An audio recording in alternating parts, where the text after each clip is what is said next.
small business, I'll tell you what we can do. Get out of the way.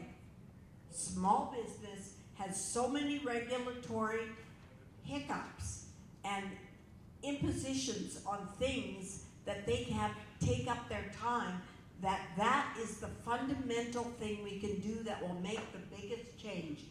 Get government out of your way. A labor pool that was right at your doorstep and get out of the way is fundamentally the smartest thing that we can do. Consistently, without doubt, overpromised and underdelivered.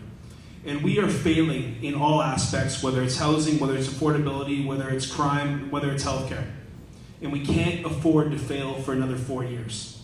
We absolutely cannot afford. Now, what you've seen tonight from the NDP is desperation, and the fact is they've run out of ideas. And that's sad, but the appetite for change is there, and we'll get that done. September 19th, a man came to William Davidson Elementary School in Surrey to pick up time. He's brandishing a sword. He uttered threats and he ended up attacking a random person. And it turns out the man had a history of mental illness and was not on probation with conditions not to possess weapons the time that he took the sword to the elementary school. He has been convicted at the time of another attack with a weapon which occurred in April. This is David Eadie's catch and release justice system. This man who has a history of mental illness. So in 2022, David Eadie, he commissioned a report, the Butler report on repeat violent offenders. One of the recommendations in that report was to build what's called low secure beds. This type of bed would be the exact kind of bed appropriate for this person with a history of mental illness, doesn't fit the forensic system, and needs to be kept in custody and treated for the mental illness to protect the public. David Eadie had that recommendation since 2022 and he failed. He failed to build even one low secure bed.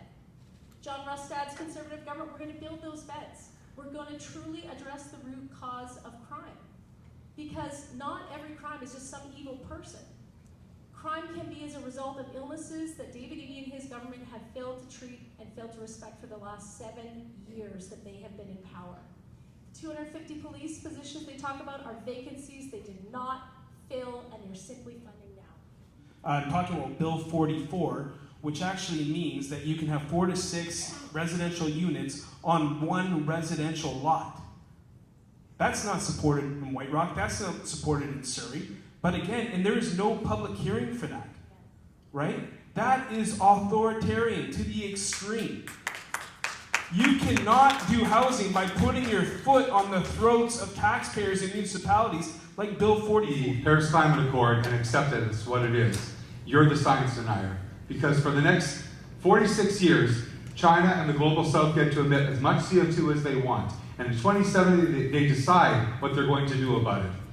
Us beggaring ourselves for 1.4% of the world's CO2 makes no difference. Their CO2 is causing our problem, and we need to do something about that. Thank you for being here tonight and listening to all of us who have different opinions, but we respect that everyone wants the best for this city and this province.